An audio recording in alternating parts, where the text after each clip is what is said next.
When an old millionaire, blind and forgotten by his own family, finds comfort in the unlikely friendship of the maid's son, a truth long buried in the shadows of the mansion begins to surface.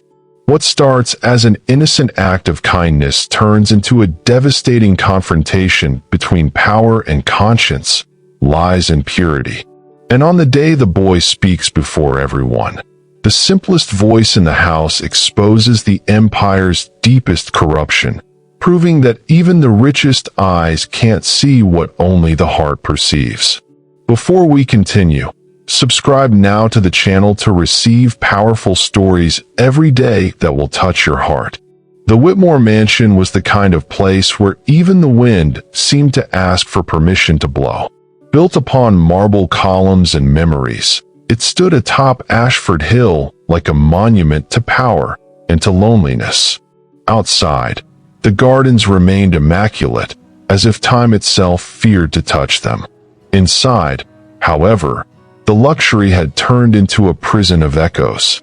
Every footstep from the servants was measured, every whispered word swallowed by the heavy curtains, and the air thick with unspoken fear.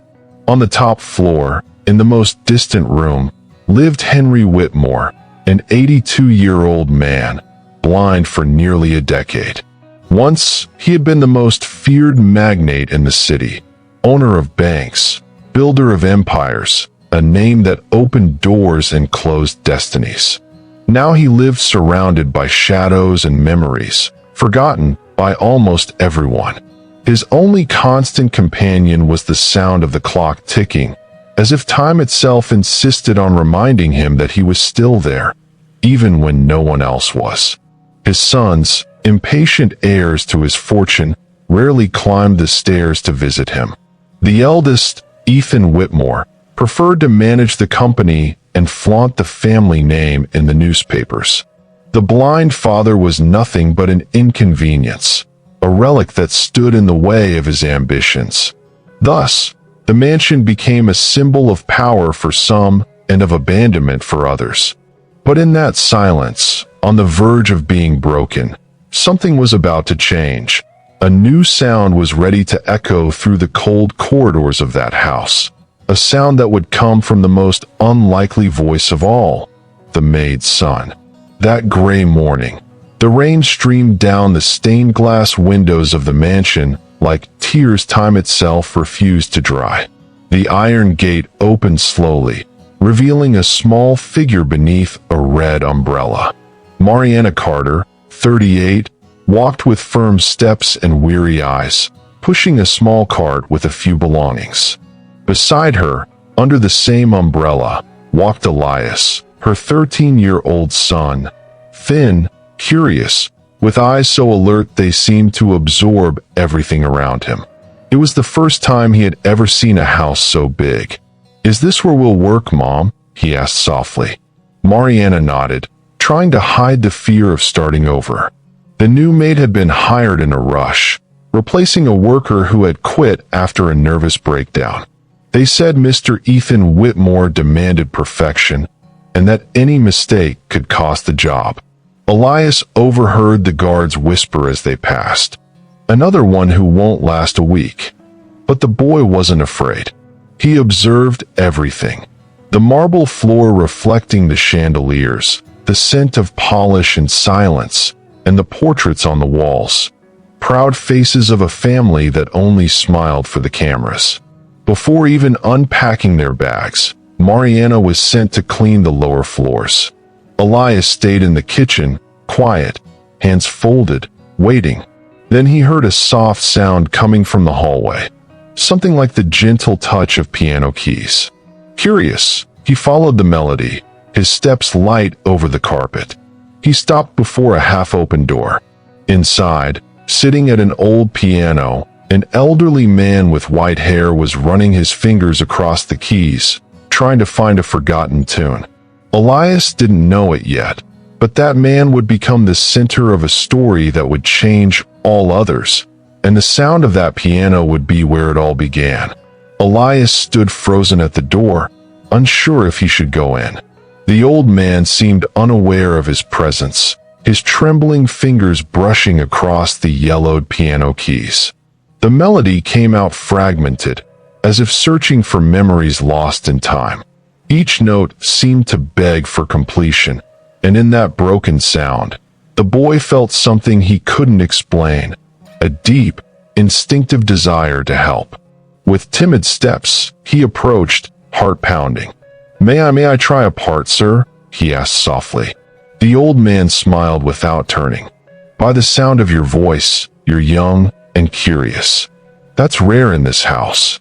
It was the first time in months that Henry Whitmore had spoken to someone who didn't treat him like a burden. Without realizing it, the boy awakened something long dormant within the man, the feeling of being heard without being feared. Elias sat beside him and began to play, hesitant at first, following the rhythm the old man marked with his hands. For a brief moment, time seemed to bow before that unlikely scene. The blind magnate and the maid's son sharing the same bench, playing the same forgotten song. When the last note echoed through the room, Henry turned his face toward the boy's voice. "You have a good soul, and hands that don't play for vanity, but for feeling," he said in a tone that blended wisdom and tenderness. Elias, surprised, smiled without knowing how to respond. "Do you still hear the world, sir?" he asked. The old man sighed. "I do, but the world no longer answers me." The boy lowered his head, and before leaving, murmured, "Then, I can answer for it, if you'd like." It was the first time in years that Henry laughed, and in that laughter, their destinies quietly intertwined. That innocent encounter did not go unnoticed. On the lower floor, one of the maids spoke carelessly. The new maid's boy was seen in Mr. Henry's room. The words reached the wrong ears far too quickly. Just hours later, Ethan Whitmore, 40, the heir and current head of Whitmore Holdings, stormed up the stairs, his heavy steps full of fury. The man wore an immaculate suit, but it was the coldness in his expression that commanded true fear. Pushing the door open, he found Elias picking up scattered sheet music from the floor. "What is this boy doing here?" he barked. The silence that followed was suffocating. Henry tried to explain. "He was only helping me, Ethan." But his son cut him off, voice sharp as glass. "Helping? Helping remind us that we're surrounded by nosy servants." Elias lowered his head, but not before meeting the millionaire's eyes. A quick glance, yet full of courage. "He did nothing wrong," he murmured. That single sentence froze the air.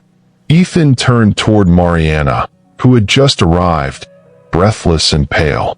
"Control your son, or you'll both be out by morning," he snapped, slamming the door behind him. When the sound of footsteps faded down the hallway, Henry gestured for Elias to come closer. "Don't fear those who shout, my boy. Fear those who stay silent in the face of injustice." The boy, still trembling, nodded.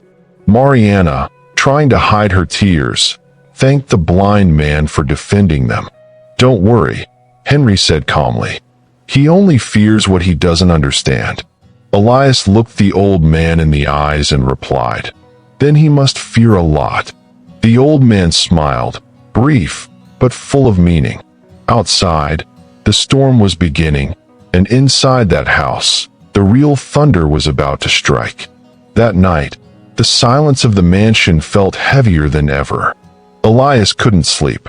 Ethan's harsh words still echoed in his mind, tangled with the image of his mother shaking in fear after being threatened with dismissal. But no matter how hard he tried, he couldn't erase the sound of the piano or the old man's smile. It was as if something was calling him back to that room. Barefoot, he crept down the stairs, and as he passed the main hallway, he heard muffled voices coming from the library. Elias crept closer, pressing his ear against the half-open door. Inside, he recognized Ethan's voice, cold and calculating, speaking on the phone. "No one needs to know the signatures are his. The old man can't even see what he's signing. His name still opens doors, and that's what matters." The boy's heart raced. He understood every word. Henry was being used, his name manipulated to cover illegal contracts. Elias stepped back slowly, holding his breath, but the creak of a floorboard made the conversation pause for a second. "Is someone there?" Ethan asked. The boy bolted, heart pounding like thunder in his chest. On his way down the hall, he stumbled over a vase, the crash echoing through the corridors. Panicked, he hid behind a curtain, his whole body trembling. Ethan's voice came closer. "I swear I heard footsteps." Moments later, the silence returned, and Elias waited several long minutes before daring to run. When he finally reached Henry's room, the old man stirred at the sound of the door. "What happened, boy?" he asked, reaching into the air. Elias took a deep breath. "Sir, they're using your name." Henry froze. The boy whispered everything he'd overheard, and as he spoke, the old man's wrinkled hands clenched tightly around his cane. "So that's it. The sound I kept hearing at night wasn't the wind. It was lies whispering through the walls." In that moment, something shifted inside Henry Whitmore. He no longer saw with his eyes, but for the first time, he truly began to see the truth. The next morning, the sun seemed hesitant to cross the mansion's tall windows. Elias woke early, his heart still racing from the night before. His mother slept, exhausted, but he couldn't stay still. He went to the small storage room beside the kitchen, a forgotten space filled with old things and dust. Between boxes and faded cloths, he found a broken wooden radio, covered in cobwebs. He turned the rusted knob, hearing only a faint, sad static. Still, he smiled. "I can fix you," he whispered, as if the object could understand. All day, while his mother worked, Elias labored in secret, using improvised tools. He remembered Henry's stories about music and memory, how sound could see, what eyes could not. Hours later, the radio came back to life, faintly, but with the pulse of an old melody. Elias cleaned it, wrapped it carefully, and slowly climbed the stairs to the old man's room. Henry was sitting in silence, listening to the curtains rustle in the wind. "I brought you something," the boy said, placing the gift in his hands. As the first notes played from the radio, Henry's body trembled. The song was Moon River, the same tune he had once danced to with his late wife in the mansion's garden. Silent tears rolled down his face as he held Elias's hand. "You've brought sound back to my house and to my soul." The boy smiled, unaware of how deeply that moment would change them both. "You said the world stopped answering you," he whispered. "So I wanted to make it speak again." The old man chuckled softly. "And you did, my boy. You did." For the first time in years, Henry's room was filled not with silence or sorrow, but with a song that spoke of life, hope, and gratitude. And outside, the sun finally dared to enter. The mansion had never seemed so alive or so false. In the grand dining hall, crystal chandeliers glittered brighter than necessary, reflecting glasses that shimmered like empty promises. Ethan Whitmore, dressed in his finest tuxedo, smiled at investors while rehearsed speeches floated through the air. "Tonight, we celebrate a new era for Whitmore Holdings," he announced, his voice dripping with confidence and control. Around him, guests laughed, toasted, and pretended not to see the invisible cracks splintering that family apart. At the back of the hall, hidden behind a heavy curtain, Elias watched. He carried a serving tray, but his gaze was fixed elsewhere, on Ethan's tablet lying open on the table, displaying documents and electronic signatures bearing the old man's name. The same name he had heard being used in secret. As the orchestra played a slow waltz, Mariana moved in and out of the dining hall, serving plates and trying to remain invisible. But Elias saw everything. The tension in his mother's eyes, the cold gleam in his employer's. He overheard Ethan whispering to a partner, "Tomorrow, the old man signs the transfer." After that, the last obstacle falls. A lump formed in the boy's throat. Everything Mr. Henry believed he was donating to charity was nothing but a facade. The Whitmore empire was being handed over to shell companies, and Henry would be the unwitting face of a fraud he would never understand. The sound of a fork slipping from his mother's trembling hand jolted Elias back to reality. In that instant, he knew he couldn't stay silent any longer.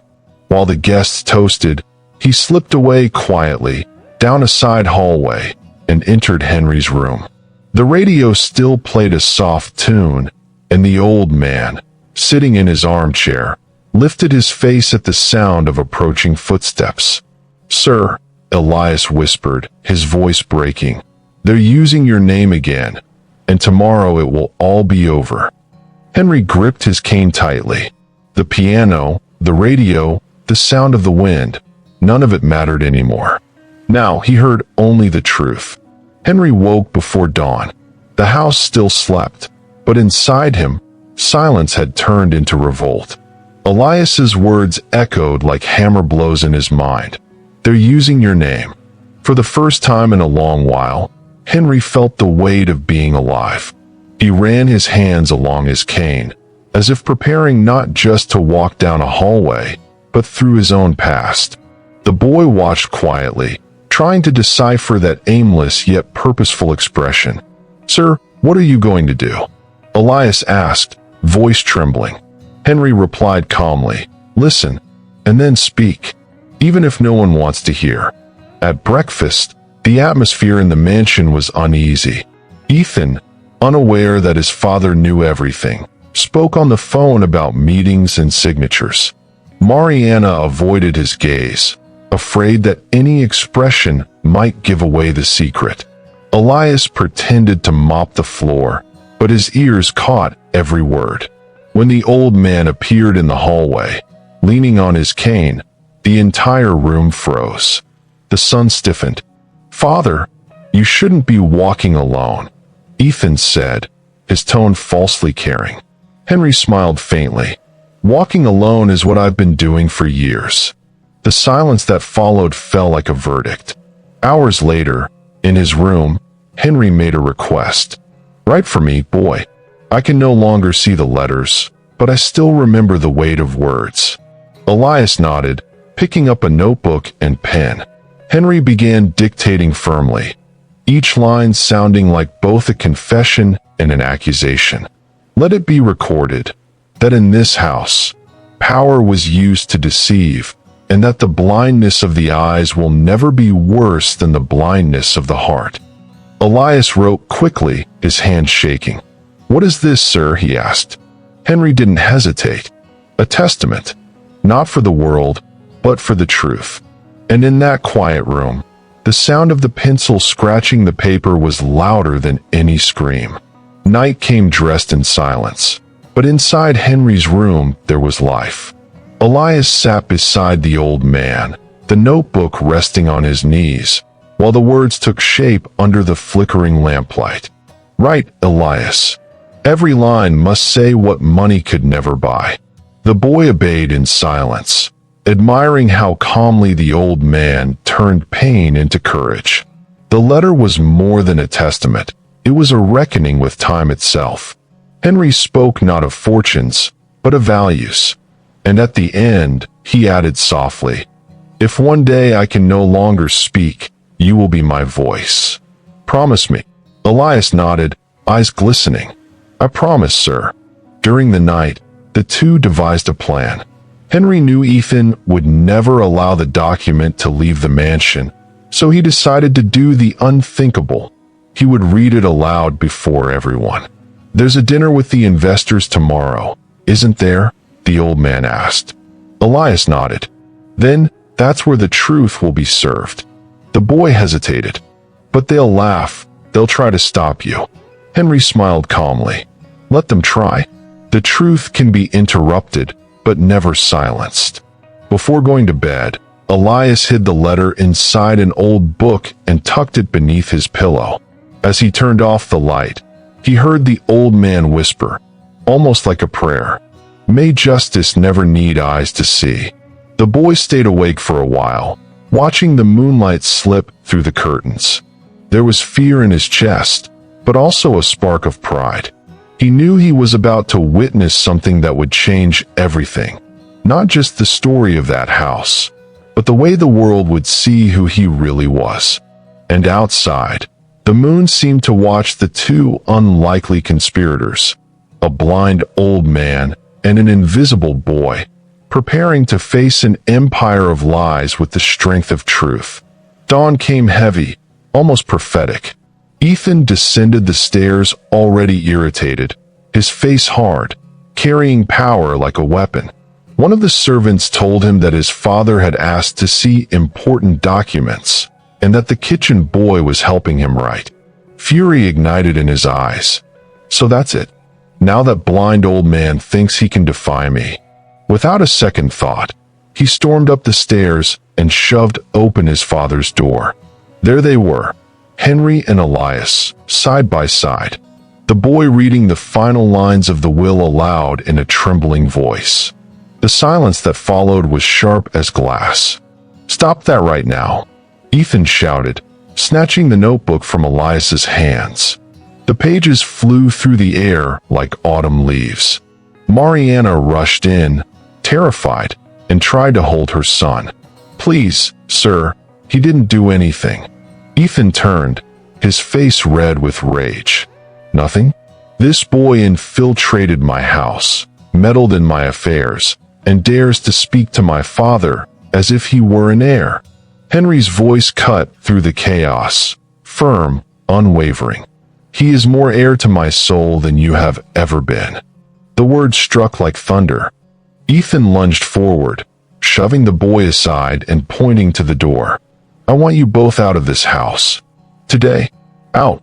Mariana wept. Elias tried to explain, but the master of the house refused to listen. Henry, powerless, gripped his cane tightly, trembling with fury. "You're making the same mistake that made me blind," he said, his voice breaking. Ethan scoffed. "Oh, spare me your metaphors, old man." The boy looked at Henry, and for the first time, the old man seemed small before his own son. But then Elias stepped forward, eyes steady, voice trembling. "You can throw us out of this house, sir, but you can't erase what I heard." Ethan froze, caught off guard by the boy's courage. That single, simple sentence, spoken by a boy who owned nothing, would become the beginning of an empire's fall. The Whitmore mansion had never been so full, and yet so empty of truth. It was gala night. Guests, investors, and journalists filled the golden halls, toasting to an empire that, within hours, would be built entirely on lies. Ethan Whitmore, flawless in his black tuxedo, smiled for the cameras as the sound of violins echoed. "Tonight, we celebrate a new chapter for the Whitmore family," he declared, wearing that same rehearsed smile that charmed shareholders and terrified employees. None of them noticed the absence of the old patriarch, the man whose name appeared on every contract and sealed the prestige of that night. But upstairs, Henry Whitmore, leaning on his cane, was quietly preparing himself. He wore the same linen suit he had once worn at his son's wedding, decades ago. Elias helped him straighten his tie, and the old man, feeling the boy's gentle touch, murmured, "When the world closes its eyes to the truth, someone must plant the light." Elias smiled, moved. "Even if no one wants to see it?" Henry nodded. "Especially then." The two walked together to the top of the grand staircase. Below, the lights shimmered like false stars. The murmur of the guests blended with the clinking of glasses, until the firm sound of the cane struck the floor. Tap, tap, tap. The conversation stopped. Every head turned upward. The old patriarch descended slowly, guided by the boy. The contrast was breathtaking. The man everyone thought was finished was returning to the spotlight, led by the maid's son they had all despised. Ethan, caught off guard, forced a smile. "Father, what an honor to have you here." Henry stopped on the last step. "Honor is when one is worthy of the name they carry. Tonight, I want to see who in this house still remembers what that means." A heavy silence fell over the room. The Whitmore Empire was about to hear something that all the money in the world could never buy: the voice of truth. The entire ballroom followed in silence with each step Henry took. The lights reflected on the marble floor, and the rhythmic tap of the cane seemed to mark the pace of fate itself. When he reached the center, the old man stopped, feeling the air thicken with anticipation. Ethan approached, trying to regain control. "Father, you should be resting. Let me handle the evening." But Henry raised his hand. "No, Ethan. Tonight, the one who speaks is the one who has always been silenced." Then, placing the cane aside, he took Elias's hand and said firmly, "He will speak for me." A murmur rippled through the crowd. Some guests frowned. Others exchanged astonished glances. The maid's son, standing before businessmen, cameras, and politicians, would be the voice of the Whitmore patriarch. Ethan laughed incredulously. "This is ridiculous. A filthy boy will speak in my family's name." Henry slowly turned toward the direction of his son's voice. "Careful, Ethan. The dirt you see on others may just be the mirror you're afraid to face." Silence fell again. Elias took a deep breath. The paper trembled in his hands. He looked at Henry, who nodded calmly. Then, the boy began to read. "Truth doesn't need eyes to be seen, only courage to be spoken." Each sentence Elias read changed the atmosphere in the room. The letter spoke of lost love, greed, regret, and the blindness of the human heart. It told of a father who built an empire but lost his son to pride. As the boy read, some guests began wiping away tears. Ethan tried to hide his unease, but his face already betrayed fear. That night, in front of everyone, the arrogant air began to shrink before the purity of a boy's voice. A boy who had nothing except the truth. And Henry, silent, smiled, because at last someone was speaking for him. The final words of the letter echoed like thunder through the gilded walls of Whitmore Mansion. Elias read with a trembling yet steady voice, while Henry remained still, serene expression, lips curved in a faint smile. "This is my true will," the letter declared. "Not of possessions, but of conscience. Let truth be the only inheritance left in this house." A nearly sacred silence filled the hall, until Ethan, consumed by panic, stepped forward. "Enough. This charade ends now." He snatched the paper from the boy's hands and tore it in half. "You really think anyone will believe the words of a blind old man and a servant's son?" The audience recoiled, shocked by the venom in his voice. But before the echo of anger could fade, Henry lifted his cane and struck it firmly against the floor. Thud, thud, thud.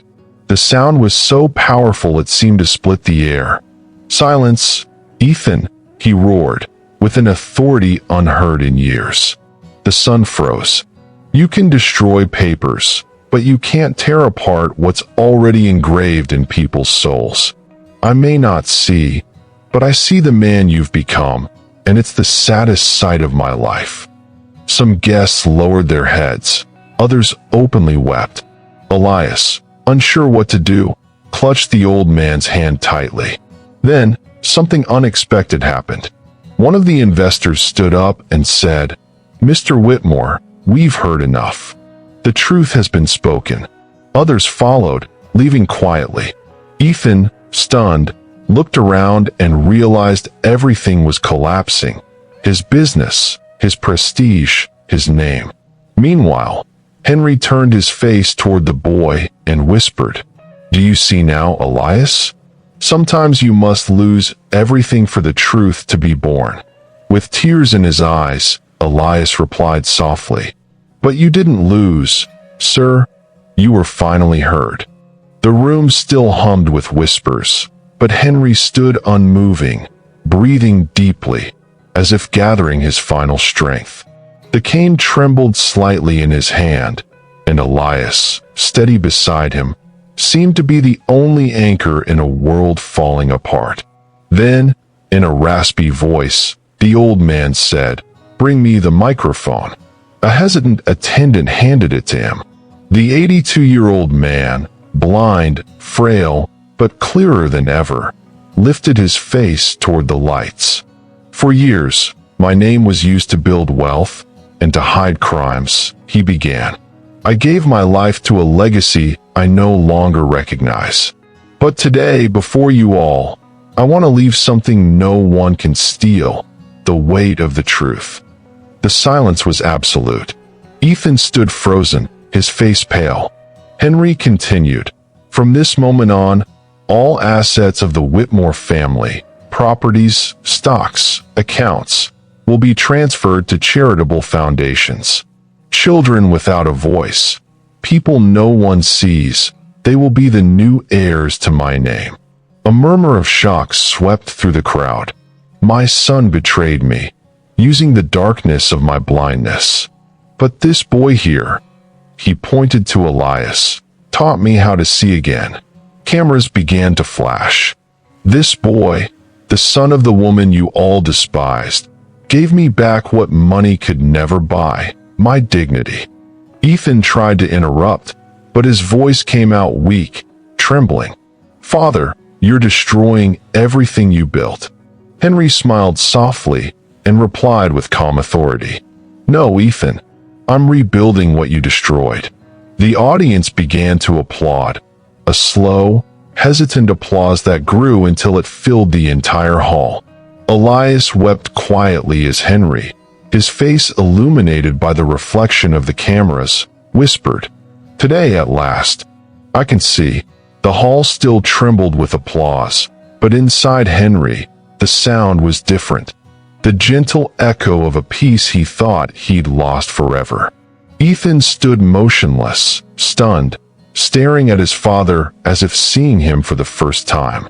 The cameras still surrounded them, but he could no longer keep up the facade. He stepped forward slowly, his voice breaking. "Father, I didn't mean to. I only wanted to continue what you started." Henry turned his face toward the voice.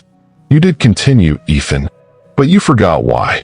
And for a moment, the man who had always been the symbol of power looked like nothing more than a repentant son, reaching for the love he had long rejected. Ethan fell to his knees before his father. Tears streamed down freely. "I destroyed everything, didn't I?" Henry placed his trembling hand on his son's face, the same face he had once taught to smile. "Everything can be rebuilt, Ethan. Everything except time. But it's never too late to begin again." The audience watched in silence, some crying, others breathless. Elias, his eyes full of tears, watched as Henry extended his other hand toward him. The old man joined their hands, father and son, and said, his voice weak but steady, "God gave me eyes that cannot see, so that I could finally perceive what pride had blinded." And there, in that grand hall that had once been a monument to arrogance, 3 generations, the past, the error, and the innocence, embraced. Elias rested his head on the old man's shoulder, feeling their hearts beat in the same rhythm.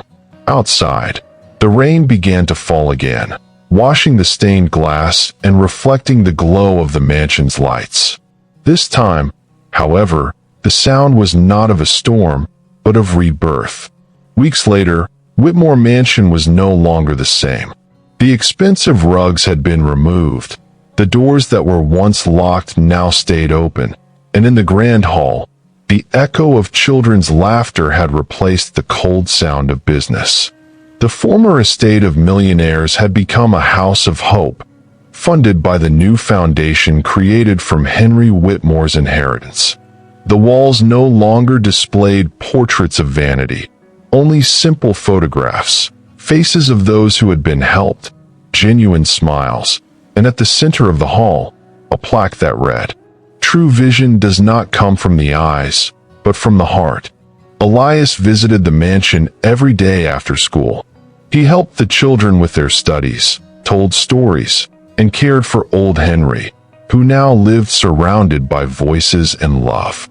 "Sir, do you regret anything?" Elias asked one afternoon. Henry smiled, his expression serene. "Yes, not finding you sooner." Across the garden, Ethan, who had stepped away from the business world to work with the foundation, watched them, moved. The empire once built on arrogance had been transformed, brick by brick, into something far more valuable, a legacy of humanity. At sunset, Henry sat at the piano. His fingers, frail yet steady, found the keys for the first time in years. Elias joined him, playing beside him, the same melody, Moon River, that had once sealed their friendship. As the music filled the air, the old man whispered, "Now I can rest, because I know my name finally stands for something that matters." And Elias replied softly, "You didn't just see again, sir, you taught us all how to see." If this story touched your heart, subscribe now to the channel, leave your like, and share this video so more people can discover that even the smallest act of courage can change the world. Write in the comments, "I believe in the power of courage." Together, let's keep spreading stories that inspire, heal, and remind the world that hope can rise from the most unexpected voices. Thank you so much for your support.